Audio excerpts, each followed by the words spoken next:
In today's video, I'm going to teach you how to encrypt email in Microsoft Outlook. By the end, you'll know how to protect messages so only intended recipients can read them, and how to choose the right protection level.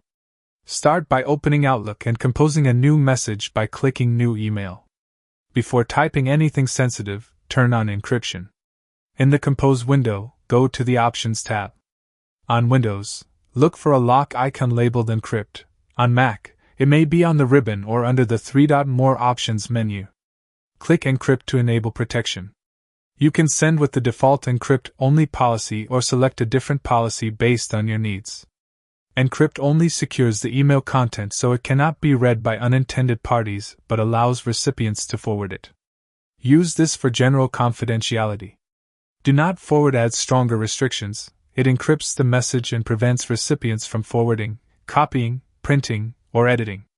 Choose this when tighter control is needed.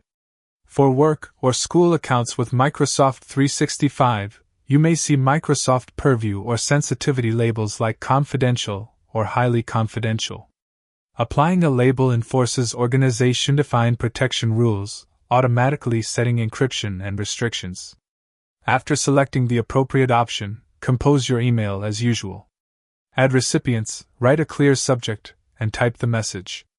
Avoid placing sensitive details in the subject line, as it may not be protected. Attachments are also secured when supported.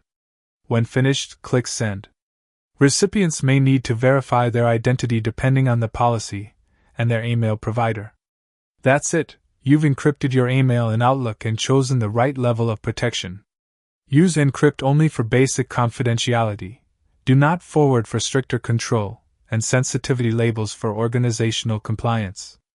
Following these steps ensures your messages stay secure, reducing the risk of unintended access while maintaining ease of communication.